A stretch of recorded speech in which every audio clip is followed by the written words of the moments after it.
Hello नमस्कार मित्रों। आज के इस वीडियो में अपन एक मोस्ट इम्पोर्टेंट टॉपिक के ऊपर बात करने जा रहे हैं। प्यारे विद्यार्थियों, इससे पहले इस चैप्टर के मैंने कई वीडियो अपलोड कर चुके हैं। यदि आप लोगों ने उन वीडियोज़ को नहीं देखा है तो प्लीज़ आप एक बार उनको वन बाय देखते हुए इस वीडियो को देखिए, ताकि टॉपिक्स की एक कनेक्टिविटी बने, आपको अच्छा समझ में आए। देखो, आपकी बुक में है अणु संख्य गुणधर्म। अणु संख्य गुणधर्म होते क्या है वो अपन देखते हैं, ठीक है। ये गुणधर्म किसके होते हैं? विलयन के। विलयन में एक विलय होता है और दूसरा विलायक होता है, ठीक है।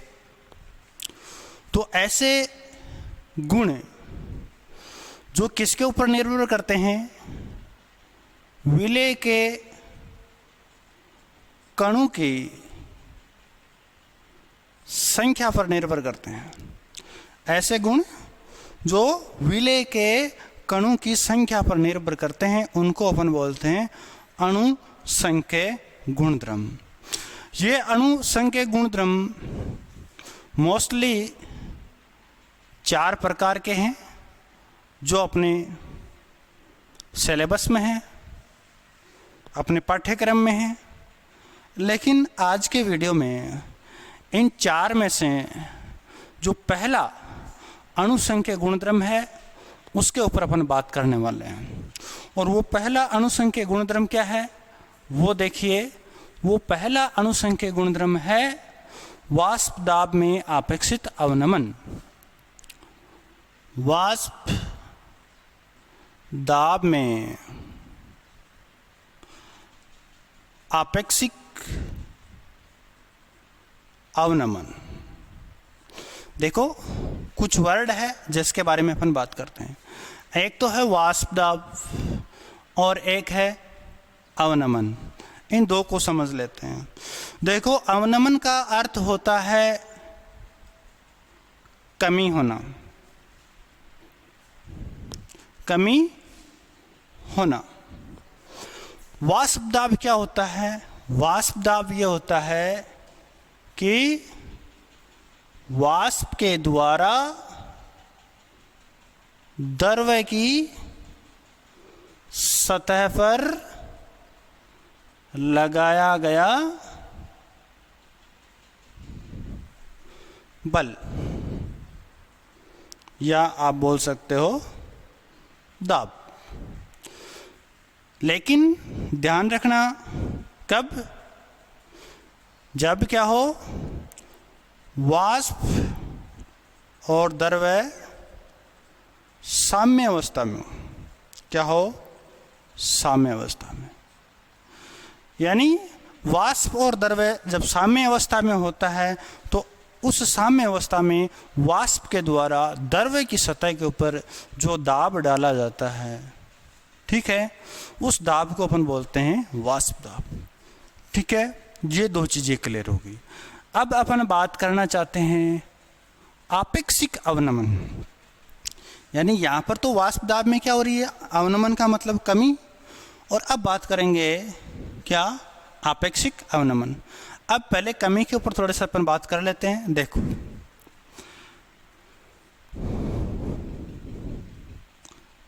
ये पानी भरा हुआ है, तो देखो इस सतह के ऊपर जितने भी अणु होंगे वो सारे के सारे किसके होंगे? पानी के होंगे। पानी के होंगे तो सारे के सारे जो कण है, ये कण किस में चेंज होंगे? ये चेंज होंगे आपके वाष्प में। इधर देखिए, यहाँ पर जो पानी था उस पानी में मैंने क्या मिला दिया? नमक मिला दिया। तो अब इस सतह के ऊपर मान लेता हूं कि एक कण तो किसका है, पानी का है, दूसरा नमक का, पानी का, नमक का, पानी का, नमक का, पानी का, नमक का, पानी का। अब देखिए आपको पता है कि जो नमक होता है, नमक अवाष्पशील पदार्थ होता है। यहाँ पर क्या होता है, अवाष्पशील। नमक के कण कभी भी वाष्प में नहीं बदलेंगे। तो यहाँ पर वाष्प में कौन बदलेंगे, वही पानी के कण वाष्प में बदलेंगे। लेकिन यहाँ और यहाँ पर तुलना करते हैं तो यहाँ पर वाष्प में बदलने वाले कणों की संख्या क्या है, ज़्यादा है, और यहाँ पर वाष्प में बदलने वाले कणों की संख्या क्या है, कम है। तो प्यारे बच्चों, यहाँ पर जो वाष्प है उस वाष्प के कण क्या हो गए, कम हो गए, और यहाँ पर तुलना करेंगे तो वाष्प के कण क्या है, वो है ज़्यादा है। ठीक है, तो ज़्यादा कण है तो ज़्यादा प्रेशर लगाएंगे और कम है तो कम प्रेशर लगाएंगे। तो देखो यहाँ पर नमक मिलाते हैं, ये आपका क्या बन गया, विलयन बन गया। क्या बन गया, विलयन। तो विलयन का वाष्प दाब क्या हो गया, कम हो गया। कब, जब उसमें अवाष्पशील विलेय पदार्थ को अपन मिलाते हैं तब। ठीक है, तो वाष्प दाब में कमी क्या होती है, वो बात समझ में आ गई कि जब भी अपन क्या करते हैं, कोई अवाष्पशील विलेय पदार्थ युक्त विलयन लेते हैं तो उस विलयन का वाष्प दाब क्या होता है, कम हो जाता है। किससे, उस विलायक के वाष्प दाब से क्या हो जाता है, कम हो जाता है। इसको अपन बोलते हैं वाष्प दाब में कमी। समझ गए प्यारे बच्चों। अब देखो, अब अपने टॉपिक के ऊपर आते हैं, आपेक्षिकी अवनमन के अंदर आते हैं। देखो बच्चों, अपन ने जो पहले वाले जो वीडियोस थे उसमें अपन ने राउल्ट का एक नियम पढ़ा था। क्या पढ़ा था, राउल्ट का नियम। इसलिए मैंने शुरू में बोला है कि इससे पहले जितने भी मैंने वीडियो अपलोड कर रखे हैं उन वीडियोस को देखें, ताकि ये वाला वीडियो आपको अच्छी तरीके से क्या है, समझ में आए। ठीक है, अरे सब्सक्राइब किया कि नहीं किया, अरे कर दिया, वेरी गुड। देखो राहुल ने कर दिया, अच्छा, देखो निकिता क्या बोल रही है, निकिता बोल रही मैंने तो सर कर ही दिया सब्सक्राइबर, और मेरे 5 फ्रेंड थे उनको भी सब्सक्राइब करवा दिया।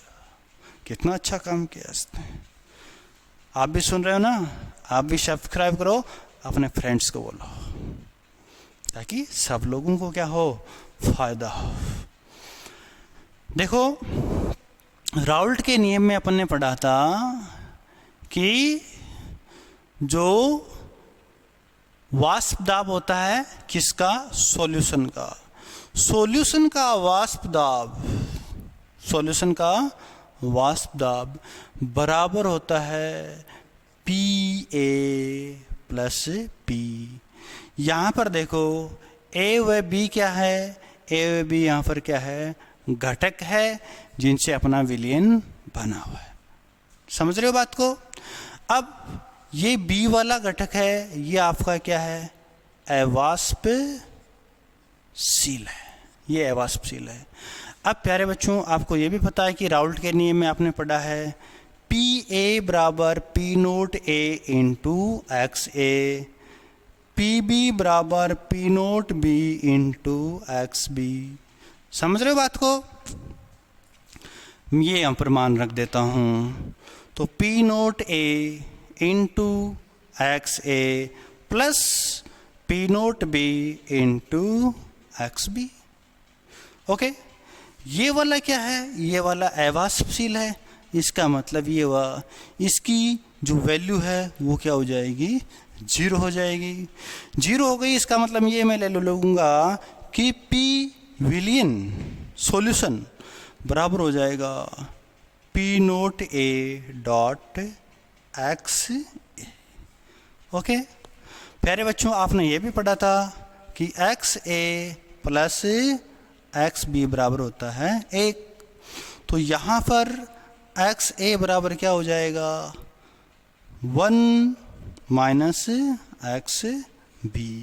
देखो इस XA का मान इस फॉर्मूले में अपन यहाँ पर रखेंगे, क्या बन जाएगा, P सॉल्यूशन बराबर P0 A bracket 1 minus XB।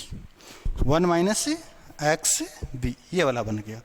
अब देखो इसको आप सोल्व करोगे तो ये बन जाएगा पी सॉल्यूशन बराबर पी नोट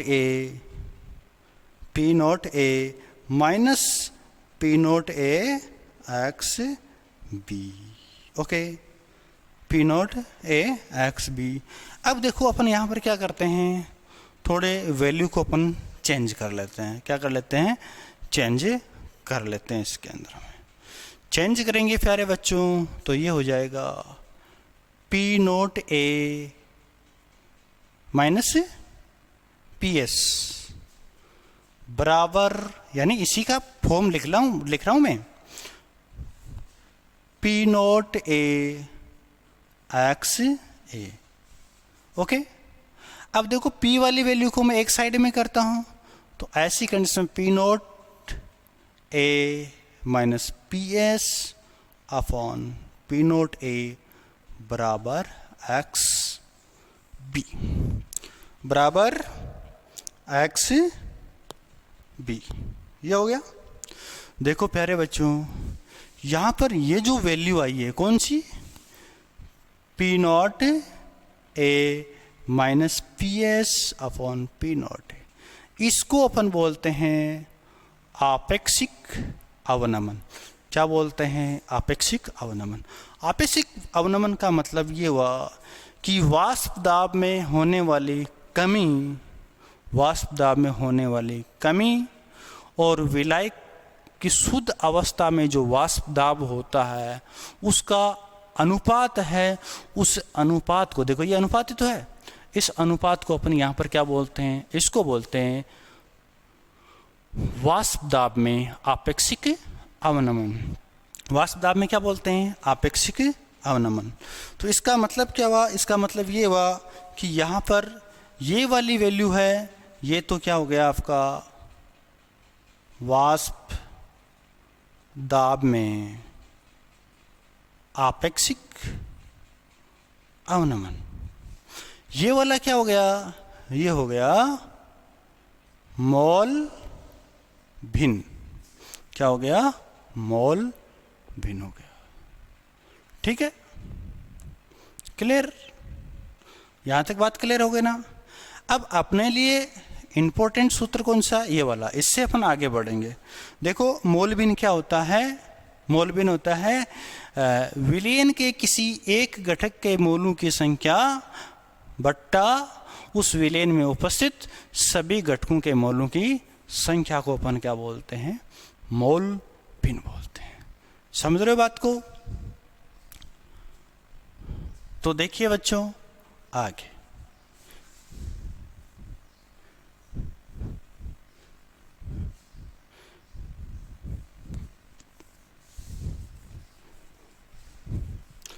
देखो सूत्र क्या है अपने पास, सूत्र है P naught A minus P S upon P naught A बराबर एक्स पी।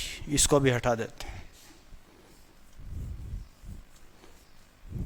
इसको भी हटा देते हैं। अब देखो यहां पर कुछ बातें करते हैं। एक्स बी बराबर होता है N B upon N A plus N B. Value रखेंगे P naught A minus P S upon P naught A बराबर N B upon N A plus N B. ठीक है, अब देखो यहां पर एन एन बी की value very very less than होती है एन ए। रीजन क्या है, रीजन ये है कि विलयन के अंदर जो विलेय पदार्थ होते हैं उनकी संख्या कम होती है, उसके कणों की संख्या कम होती है। तो ऐसी कंडीशन में अपन बोल सकते हैं कि एक्स बी बराबर हमारे पास क्या हो जाएगा, एन बी अपॉन एन है। ठीक है, तो यहां से फिर ले लेते हैं P naught A minus P S upon P naught A बराबर NB/N है। ओके, देखो बेटा यहाँ पर N बराबर होता है W/M, यानी भार बट्टा अणुभार, भार बट्टा अणुभार। मोलों की संख्या को अपन निकालते हैं भार बट्टा अणुभार। कोई भी पदार्थ की जो भी मात्रा दी हुई है उसमें अणुभार का अपन क्या करेंगे, भाग देंगे। तो ऐसी कंडीशन में, ऐसी सिचुएशन में हमारे पास क्या जाएगी, मोलों की संख्या आ जाएगी। क्या जाएगी, मोलों की संख्या आ जाएगी। ठीक है, यहाँ पर अपन x भी ले रहे हैं, n भी ले रहे हैं, तो यहाँ पर हो जाएगा WB और MB। Na ले रहे हैं तो WA और Ma। ठीक है, तो यहाँ पर इन दोनों की अपन वैल्यू रखते हैं। क्या रखते हैं, वैल्यू रखते हैं। तो देखो यहाँ पर Na बराबर हो जाएगा WA/Ma और NB बराबर हो जाएगा WB/MB। समझ गए बात को? तो इस सूत्र से क्या हो जाएगा, P0A - PS अपॉन P0A बराबर WB/MB। अब डिवाइड में कोई चीज़ है वो मल्टीप्लाई में चली जाती है उल्टी होकर उल्टी होकर नहीं, उसको उल्टा कर देते हैं। यानी कि अब वाह उल्टी कर रहे हो, उल्टा ले लेते हैं इसको। यानी यहाँ पर हो जाएगा MA/WM। This is very very important.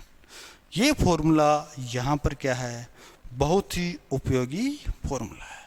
प्यारे बच्चों, यहाँ से इस MA की वैल्यू को अपन निकालते हैं।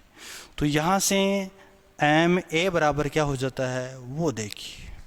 MA यहाँ पर क्या हो जाएगा वो देखिए, WB इंटू MA अपन यहाँ पर क्या बच गया WA। इसको उल्टा करके अपन क्या कर लेंगे, मल्टीप्लाई में ले लेंगे। P0A/P0A - PS, ये वाला फॉर्मूला हो गया। तो इस फॉर्मूले से अपन क्या करते हैं, इस फॉर्मूले से अपन जो मास होता है उस मास को अपन क्या करते हैं, ज्ञात करते हैं। उस मास को अपन क्या करते हैं, ज्ञात करते हैं। तो कई बार परीक्षा में ये वाला जो सूत्र है, इस सूत्र का क्या करवा लेता है वो डेरिवेशन करवा लेता है। क्या करवा लेता है, डेरिवेशन करवा लेता है। या फिर प्यारे बच्चों इसके ऊपर क्या है, इसके ऊपर कोई ना कोई न्यूमेरिकल आपको मिलेगा। क्या मिलेगा, कोई ना कोई न्यूमेरिकल आपको मिलेगा। आपकी ही किताब का एक न्यूमेरिकल है, वो न्यूमेरिकल में समझा देता हूँ। उसके अंदर ये का ये सूत्र लगने वाला है। ठीक है, उदाहरण है वैसे तो, लेकिन बता देता हूँ मैं। ये वाला फॉर्मूला उसके अंदर में लगने वाला है।